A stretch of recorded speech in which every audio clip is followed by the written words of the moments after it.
नमस्कार दोस्तों। मेरा नाम है विजय कुमार। आप देख रहे हैं कॉमिक्स पिटारा चैनल को। तो चलिए दोस्तों, डायमंड कॉमिक्स में पिंकी की इस शानदार कॉमिक्स को शुरू करते हैं, जिसका नाम है पिंकी और हातिम ताई। तो आप देख सकते हैं इसका कवर पृष्ठ, जो कि कुछ इस तरह का है। तो चलिए इसकी शानदार स्टोरी को शुरू करते हैं। और इसकी पहली स्टोरी है जिसका नाम है पिंकी और हातिम ताई। पिंकी, कहाँ जा रही हो? लाइब्रेरी, शायद कोई अच्छी पुस्तक पढ़ने को मिल जाए। अच्छी पुस्तक मिल जाए तो समय ठीक कट जाता है। उस कमरे में सारी पुरानी और दीमक की खाई हुई किताबें रखी हैं, जिन्हें लाइब्रेरी ने अनुपयोगी घोषित कर रखा है। नए एडिशन इधर हैं। मुझे पुरानी किताबों में ही दिलचस्पी है। लगता है वर्षों से इन किताबों को किसी ने छुआ तक नहीं। देखूं इनका टाइटल क्या है। ओह, किताब पर इतनी धूल जमी है कि टाइटल तक छिप गया है। इसे साफ किया जाए, आज इसे ही पढ़ा जाए। गनीमत है कि इस कमरे में कोई नहीं आता। शायद मेरे सिवा पुरानी किताबों में कोई दिलचस्पी नहीं लेता। सचमुच हातिम ताई की दास्तान मनोरंजक है। जी चाहता है कि सारा दिन पढ़ते रहो। इसमें चित्र भी हैं। आह, आज कई सालों बाद किताब खुली है। ताज़ा हवा में सांस लेने को मिली। अरे, तुम तो बोलते भी हो। हाँ, क्योंकि ये जादुई किताब है। 100 साल के बाद आज ये खुली है। क्यों न मैं बाहर घूम फिर आऊं। मैं चला और वो किताब से निकलकर बाहर की तरफ चला जाता है। शहर में सब कुछ बदला हुआ लग रहा है। अपने सारे जेवर दे दो। नहीं, मैं शोर मचाऊंगी। बचाओ, बचाओ, बचाओ। कड़ाक। ओए, तू मेरा कलर टीवी तोड़ तोड़ छड़िया। मैंने तो एक औरत को डाकू द्वारा लूटे जाने से बचाया है। वो अबला मदद के लिए चिल्ला रही थी। ओए कबूतर, ओ नाटक सी। अच्छा, मैं तुम्हारा हर्जाना पूरा कर देता हूँ। 50 असरफिया ले लो। खाली सोना? पुराने जमाने के सिक्के असरफिया ही होते थे। ये बांगड़ू जिस तरह हैरानी से सारी चीजों को देख रहा है, उससे लगता है कि ये इस शहर में नया आया है। इसके पास काफी माल लगता है। भाई, देख कर चलो। टक्कर। मैंने सिक्कों से भरी उसकी थैली मार दी है। वो आदमी उस वाहन के नीचे दब गया है। मुझे उसकी मदद करनी चाहिए। हाय। और वो सीधा कार को उठाकर एक तरफ फेंक देता है। धड़ाम। तुमने कार को तोड़ दिया, मगर तुम उसके नीचे दबे पड़े थे और हाय हाय कर रहे थे। मैं कार के नीचे लेटकर उसके डिफरेंशियल का नट कस रहा था और वो हाय हाय कार के टू इन वन पर रॉक म्यूजिक चल रहा था। तुमने कार का जो नुकसान किया है उसका मुआवजा भरना पड़ेगा। ओह, मेरी असरफियों की थैली गायब है। देखो, विश्वास करो, मैं हातिम ताई हूँ। मैंने भलाई करनी चाहिए थी। नौटंकी के कपड़े पहनकर तुम मुझे उल्लू नहीं बना सकते। थाने पहुंचकर होश ठिकाने आ जाएंगे। अरे, वो कहाँ गायब हो गया? बड़ी मुसीबत में फंस गया था। जल्दी से किताब बंद कर दो। और पिंकी आश्चर्यचकित सोचती रह गई। तो चलिए इसकी अगली स्टोरी को शुरू करते हैं, जिसका नाम है छेदीलाल की समस्या। पिंकी, स्कूल की छुट्टी कब की हो चुकी है? क्या तुम घर नहीं चल रही? मैं चिक्कू का इंतजार कर रही हूँ। उसे कुछ देना है। चिक्कू क्लास में बैठा अपना बैग संभाल रहा है। मैं जाकर उसे ले आता हूँ। चिक्कू, खुशखबरी। पिंकी तुम्हारे इंतजार में बाहर खड़ी है। कहती है कि तुम्हें कुछ देना है। कुछ देना है? क्या? ये तो उसने नहीं बताया, मगर वो टॉफियाँ खा रही थी। टॉफियाँ? वो जरूर इसीलिए मेरा इंतजार कर रही है। पिंकी, मैं आ गया। तुम मुझे क्या देना है? तुम्हें मुझे क्या देना है? ये। धड़ाक। ओह, ये किस लिए? जो तुमने क्लास में मेरे बाल खींचे थे, ये उस लिए। तो चलिए छेदीलाल जी, ये किसे पकड़ लाएं? ये घोष बाबू है, हमारे नए किराएदार। स्टेशन से इन्हें ला रहा हूँ। ये इस शहर में अजनबी हैं। तुम तो जानते हो कि मेरा मकान काफ़ी अरसे से खाली पड़ा है। जितने किराएदार आए 2-4 दिनों में ही भाग गए। शहर का कोई आदमी वहाँ नहीं आना चाहता। इसलिए मैं इस नए बाबू को स्टेशन से घेर कर लाया हूँ। शायद कुछ दिन टिक जाए। मैं इसके लिए एक उपाय बताता हूँ। आइए घोष बाबू, मकान इधर है। ऐसा मकान आपको पूरे शहर में नहीं मिलेगा। पास ही बाजार है जहाँ पर हर तरह की चीज़ें मिलती है। खुले कमरे, हवादार खिड़कियाँ, बिजली पानी की कोई दिक्कत नहीं, कोई पगड़ी नहीं। किराया सिर्फ 500 रुपये। मुझे मकान पसंद है। मैं सिलीगुड़ी से आया हूँ, सफ़र से थक गया हूँ। अब मैं आराम करूँगा। ठीक है, मैं चलता हूँ। और पिंकी बाहर की तरफ आती हुई, अंकल जी, मैं पिंकी हूँ। मैं आपके पड़ोस में रहती हूँ। आप नए किराएदार हैं ना? आपको आते देखा था। आपका नाम क्या है? तपन चंद्र घोष। मैं सोऊंगा, तुम जाओ, फिर कभी आना। अच्छा नाम है। आप कहाँ से आए हैं? पिताजी का क्या नाम है? सिलीगुड़ी से आया हूँ। पिता का नाम बंकिम चंद्र घोष, वो डाकघर में हेड क्लर्क हैं। दादा का नाम अतुल चंद्र घोष, वो गांव में खेती बाड़ी करते हैं। परदादा का नाम अमलायु चंद्र घोष, जब वो जिंदा थे तब एक जमींदार के मुंशी थे। सन 1932 में वो मर गए।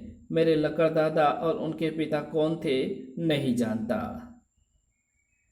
अब तुम जा सकती हो। मैंने सिर्फ आपके पिता का नाम पूछा था, खानदानी इतिहास नहीं। घर आए मेहमान को कोई निकालता थोड़े ही है। आइए कुछ देर बैठकर बातें करें। ओह, तुम मेरा बैग पर बैठ गई? खड़ी हो जाओ। तुम्हारे बोझ से टूथपेस्ट की ट्यूब पिचक कर मेरे कपड़ों में फैल गई है। अब मैं क्या पहनूंगा? बैग में रखे सारे कपड़े खराब हो गए। अरे, आप तो आंसू बहाने लग गए। मेरे दादाजी का कहना है कि बहादुर इंसान रोते नहीं हैं। रो नहीं तो और क्या करूं? इस घर में पैर रखते ही नुकसान हो गया। अब आपका नुकसान नहीं होगा। अब तो मुस्कुरा दो। मैं आपका दूसरा बैग उठाकर अंदर कमरे में रखाती हूँ ताकि कोई आकर इस पर बैठ ना जाए। नहीं, इस बैग को नीचे रख दो। आप तो यूं ही तकल्लुफ कर रहे हैं। ये तो मेरा फर्ज है। बैग छोड़ दो। धड़ाम। तुमने फिर मेरा नुकसान कर दिया।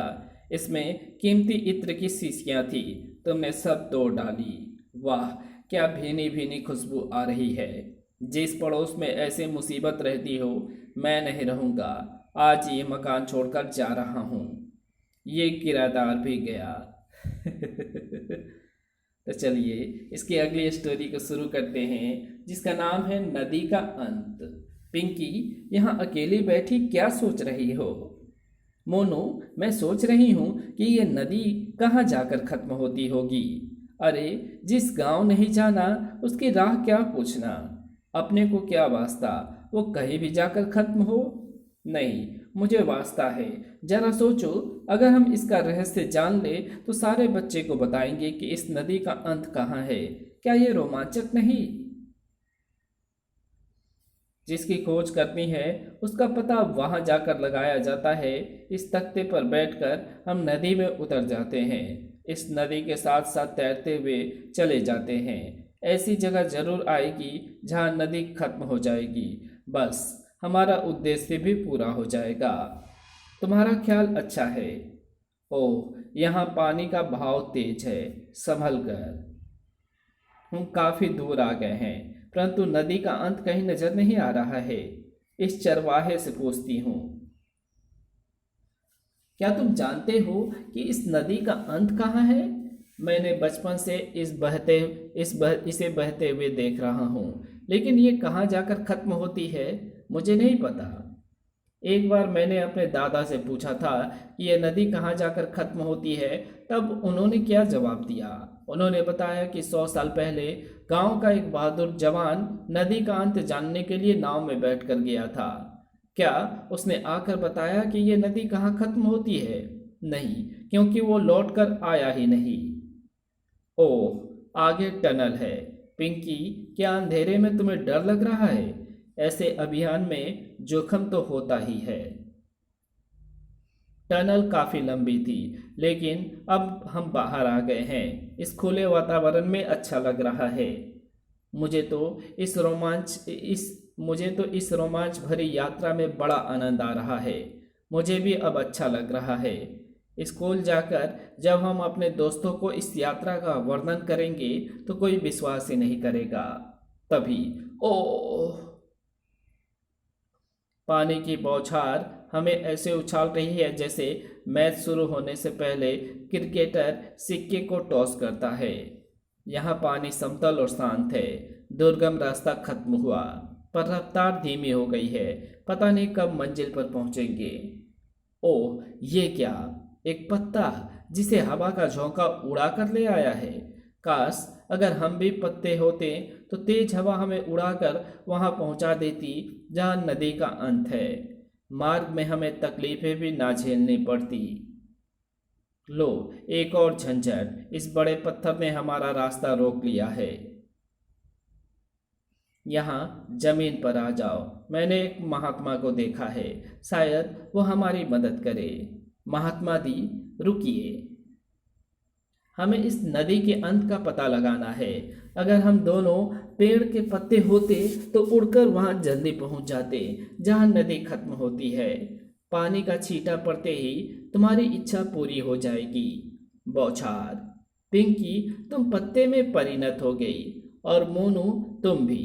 अब समस्या ये है कि अगर हवा का झोंका ना आया तो हम यहीं पड़े रह जाएंगे और कोई बकरी आकर हमें खा जाएगी। आहा, हवा का झोंका, और खूब तेज भी। पिंकी, मोनू, अब हम मिनटों में अपने मंजिल पर पहुंच जाएंगे। हवा थम गई है, हम नीचे उतर रहे हैं। हम कहाँ आ गए ये तो मैं नहीं जानती, पर यह जगह है बहुत ठंडी। पिंकी, वो देखो नदी का छोर। लेकिन ये नदी का उद्गम है, हमें नदी के अंत तक पहुंचना है। हवा उल्टी बह रही थी और वो हमें यहाँ ले आई है। सारी मेहनत विफल हो गई। हरिओम बच्चों, लगता है किसी विपदा में पड़ गए हो। मुनि महाराज, हमारे शहर के पास से एक नदी बहती है। हमारे मन में उसका अंत जानने की जिज्ञासा थी, लेकिन हम पहुंच गए नदी के उद्गम पर। इतना कष्ट क्यों किया? नदी का अंत तो तुम्हारे शहर का एक व्यक्ति बता सकता था। मैं तुम्हें तुम्हारे असली रूप में परिणत करता हूँ। तथास्तु। और वे दोनों अपने असली रूप में आ गए। महाराज, अब हमें जल्दी से उस व्यक्ति के पास पहुंचा दो जो हमें नदी का अंत बता दे। जाओ। हम तेजी से अपने शहर की ओर जा रहे हैं। वहाँ हमें वो आदमी मिलेगा जो ये बताएगा कि नदी का अंत कहाँ है। अरे, ये तो हम अपने मास्टर राम लुभाया जी के घर के आगे आ गिरे हैं। शायद ये वही हो जो हमारी जिज्ञासा शायद ये वही हो जो हमारी जिज्ञासा दूर करे। मास्टर जी, क्या आपको पता है कि हमारे शहर से गुजरने वाली नदी का अंत कहाँ है? बड़ा मामूली सवाल है। ये नदी जाकर समुद्र में गिरती है और वहीं इसका अंत है। पिंकी, उठो, दिन चढ़ाया है। क्या सारा दिन सोती ही रहोगी? तो चलिए इसकी अगली स्टोरी को शुरू करते हैं, जिसका नाम है डिस्को रामायण। रघुकुल रीति सदा चली आई, प्राण जाए पर वचन न जाई। नानी माँ, ये कौन सी फिल्म का गाना है? पिंकी, ये रामायण की चौपाई है। रामायण तुलसीदास का लिखा पवित्र ग्रंथ है। नानी, तुम हर रोज रामायण क्यों पढ़ती हो? अली बाबा और 40 चोर क्यों नहीं पढ़ती? रामायण को पढ़ने से मन को शांति मिलती है, लेकिन मुझको तो अली बाबा या हातिम ताई की कहानियाँ अच्छी लगती है। जब मैं तुम्हारी उम्र की थी तब मुझे भी हातिम ताई, सिंदबाद, द सेलर और बेताल की कहानियाँ पढ़ने में लुत्फ़ आता था। नानी, अब क्यों नहीं वे कहानियाँ पढ़ती हैं? मुझे अब रामायण और भगवत गीता पढ़ना अच्छा लगता है। अच्छा नानी, चलती हूँ, घर जाकर स्कूल का होमवर्क करना है। चलत राम लखी अवध अनाथा, बिकल लोग लगे सब साथा। अंकल, कंघी करते हुए आप क्या गुनगुना रहे हैं? कृपा सिंधु बहुविधि समोचा वही। मैं ये तुलसीदास की रामायण पढ़ रहा हूँ। सुबह पूजन पाठ शुभ होता है ना? ये कैसी रामायण है? मेरी नानी माँ के पास तो 2 किलो की भारी इतनी मोटी रामायण है। मैं ट्रेवलिंग एजेंट हूँ, मुझे रेलों में शहर शहर सफ़र करना पड़ता है। इतनी भारी रामायण कहाँ उठाता फिरूँ? इसलिए मैंने एक गुटका रामायण खरीद ली है, जेब से निकाली और पढ़ ली। अच्छा, टाटा, मेरी गाड़ी छूटने वाली है। कह हनुमान विपति प्रभु सोई, जब तब सुमिरन भजन न होई। गोकुल जी, आप नहाते हुए क्या बड़बड़ा रहे हैं? रामायण, रामायण। क्या वो पानी में गीली नहीं हो जाएगी? वो रामायण नहीं, हांगकांग से एक सज्जन को खरीद कर लाया हूँ। जब मैं चाहूँ वो मुझे रामायण सुनाता है, मना नहीं करता। मेरे इस इम्पोर्टेंट 2 in 1 में रामायण का टेप बज रहा है। कितिक बात प्रभु या तो धान की, रिपे हो जीत आनिए जाने की। तब तब कथा मनीषन गाई, परम पुनित विचित्र सुहाई। अरे भाई, ये क्या रॉक एंड रोल कर रहे हो? ये रामायण पाठ है। रामायण? डिस्को रामायण अमेरिका और यूरोप में बड़ी पॉपुलर है। हम वहीं से सीख कर आए हैं। देख राम अति रुचिर तलावा, मंजन किन्ह परम सुख पावा। बाबा, आप क्या गा रहे थे? रामायण? क्या आप कोई 2 in 1 पर टेप बजा रहे थे? बेटी, क्यों गरीब ब्राह्मण का मजाक उड़ाती हो? जिसके पास 10 पन्ने की पुस्तिका खरीदने के लिए पैसे नहीं हो, वो 2 in 1 कहाँ से लाएगा? मैं उसे खरीद नहीं सकता, इसलिए मैंने पूरी रामायण को कंठस्थ कर दिया है। जब मन होता है दोहे चौपाइयाँ गुनगुना लेता हूँ। पिंकी, अब घर लौटी हो, तुमने अपना होमवर्क क्यों नहीं किया? दीदी, मैं एक समस्या में फंस गई हूँ। मैंने देखा कि लोग कितने भिन्न भिन्न तरीकों से रामायण पाठ करते हैं। इसी उधेड़बुन में होमवर्क छूट गया। तुम्हें टीचर ने होमवर्क क्या दिया है? किसी भी घटना पर लेख लिखो, तो तुम इसी घटना पर लेख लिख दो। लोग कितनी तरह से रामायण पढ़ते हैं और पिंकी अपने लेख लिखने लगती है। तो चलिए इसकी अगली स्टोरी को शुरू करते हैं, जिसका नाम है पिंकी, ढपोर शंख और दादाजी। दादाजी, आप दिन में क्यों सोते हैं? क्यों? इसमें तुम्हारा क्या नुकसान है? मैं घंटे भर से आपके जागने का इंतजार कर रही थी। क्यों? मैं आपको अपनी एक कविता सुनाना चाहती थी। इतने बड़े पुलंदे को एक कविता कहती हो? ना बाबा, मुझ में इतनी हिम्मत नहीं। क्यों? आपके मित्र गणेशी लाल को भी यह कविता मैंने सुनाई थी, उन्होंने तो कोई आपत्ति नहीं की थी। वो बहरा है। तब तो आपको मेरी कविता ज़रूर सुननी चाहिए। कम से कम एक आदमी तो ऐसा हो जो मेरी कविता के बारे में अपनी राय दे सके। कोरी कोरी वाहवाही से तुम्हारा क्या लाभ होगा? तुम्हें यह कविता मिनिस्टर ढपोर सिंह को सुनानी चाहिए। अगर उसे कविता पसंद आ गई तो वो तुम्हें साहित्य अकादमी के पुरस्कार या पद्मश्री की उपाधि से सम्मानित कर सकता है। दादाजी, आपने उचित राय दी, मैं मिनिस्टर के पास जाती हूँ। अरे क्यों बेचारी को भेज दिया? सुन लेते उसकी कविता। इतना सब्र किसके पास है? पिंकी, कहाँ जा रही हो? मिनिस्टर ढपोर सिंह के पास। अरे आप रोने क्यों लग गए? क्या कोई अप्रिय घटना घट गई है? नहीं, अभी नहीं हुई है, होने जा रही है। क्या मतलब? मिनिस्टर ढपोर संघ जब अपना भाषण सुनाने लगता है तो श्रोताओं का बोरियत से नर्वस ब्रेकडाउन हो जाता है। एक बार गलती से हमने उसे पब्लिक मीटिंग में मुख्य अतिथि बना लिया और उसे भाषण करने के लिए बुला लिया। भाइयों, अब आपके सामने हमारे आज के मुख्य अतिथि मिनिस्टर जनाब ढपोर संघ जी अपने विचार पेश करेंगे। भाइयों, अब मैं आपको बताने जा रहा हूं कि हमारे देश ने आज़ादी के बाद कितनी तरक्की की। गप्पे गप्पे और गप्पे। 2 घंटे हो गए हैं, उसका भाषण ही खत्म नहीं हो रहा है। मिनिस्टर को बोलना रोकने के लिए कैसे कहें? क्यों ना एक घड़ी उसकी मेज पर रख दी जाए, शायद वो समझ जाए। और हमने ये किया, वो किया, गप्पे और बड़ी गप्पे।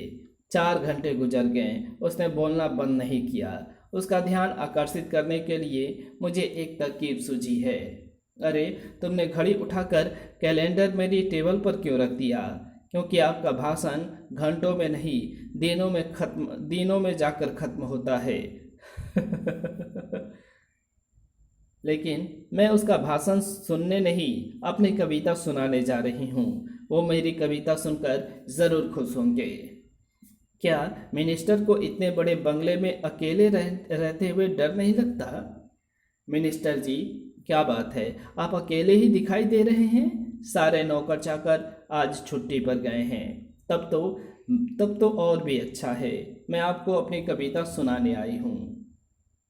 मैं तुम्हारो कविता ज़रूर सुनूंगा। साहित्य मुझे अच्छा लगता है, लेकिन इससे पहले मैंने संसद में बोलने के लिए जो साहित्य लिखा है वो तुम्हें सुनना होगा। भाषण कैसे साहित्य हो सकता है? क्यों नहीं हो सकता? आखिर मेरे भाषण में कोरी गप्पे ही तो होती है। पर मेरी कविता बड़ी भावपूर्ण है, वो भाषण से यकीनन अच्छी है। मेरे भाषण में अलंकार है, वो तुम्हारी कविता से कहीं श्रेष्ठ है। झूठ सच। देखिए, हम दोनों दादाजी के पास चलते हैं। भाषण एवं कविता सुनकर वो बताएंगे कि क्या श्रेष्ठ है। उनका फैसला हमें मानना होगा। मंजूर। मुझे उम्मीद है कि दादाजी निष्पक्ष फैसला करेंगे। मुझे भी ऐसा यकीन है। दादाजी, आपको आज एक महत्वपूर्ण फैसला देना है। कैसा फैसला? आपको मेरा ये भाषण और पिंकी की कविता सुननी है और फैसला देना है कि दोनों में से किसकी रचना श्रेष्ठ है।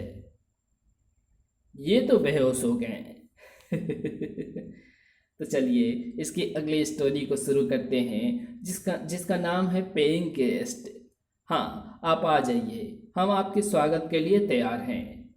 किसका टेलीफोन था? मिस्टर और मिसेज बेरी का।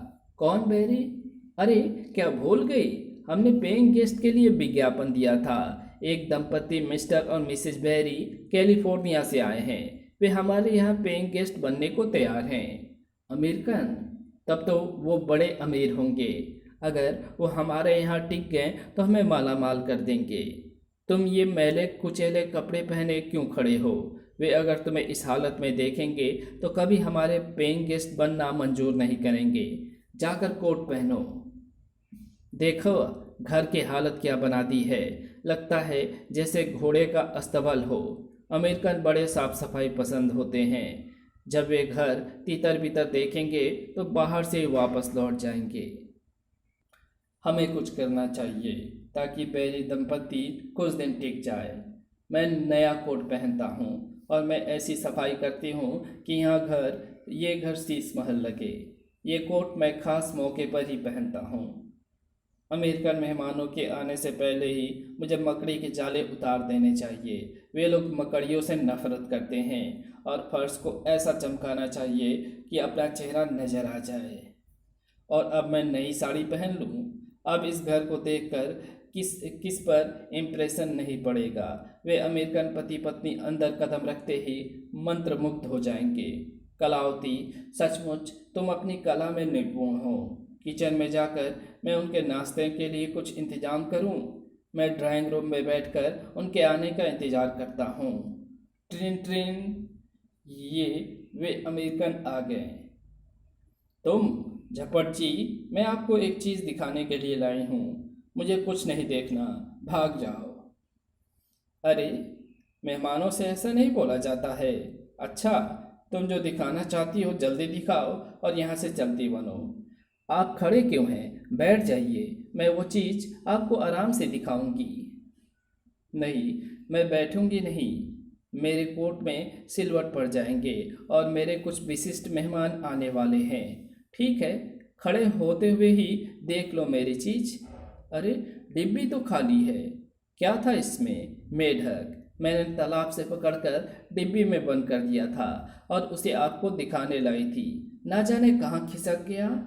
ओह, मेरे कोट के अंदर कुछ खुदक रहा है। वो है, वही है, वो मेरा मेढक। ओ, उस कमबख्त ने अंदर रॉक एंड रोल शुरू कर दिया है। झपट जी, आप अपने कपड़े उतार फेंकिए।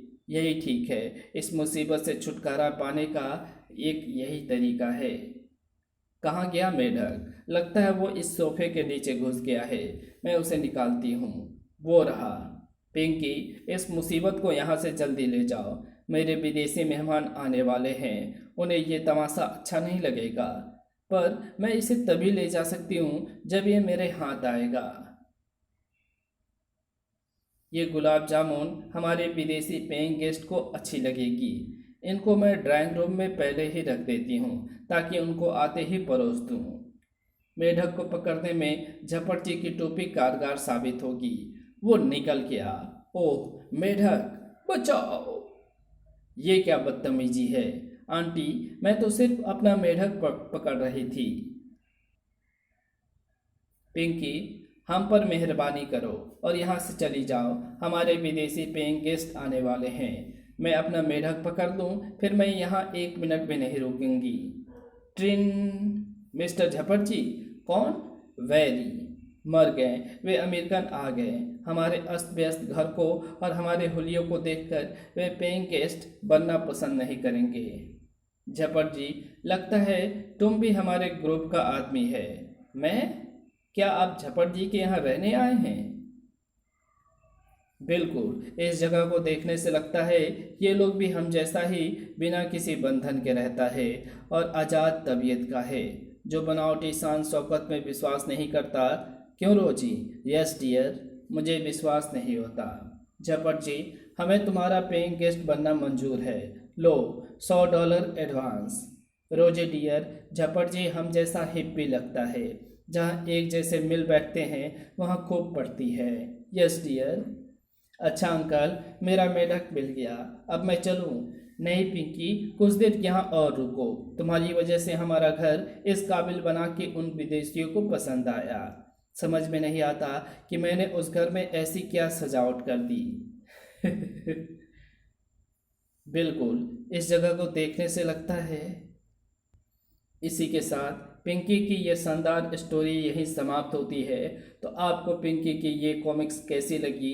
अगर आपको ये वीडियो अच्छी लगी हो तो इस वीडियो को लाइक शेयर कमेंट ज़रूर कर देना। चैनल पर नया हो तो चैनल को सब्सक्राइब कर ऑल नोटिफिकेशन को सिलेक्ट ज़रूर कर देना। Thanks for watching my videos.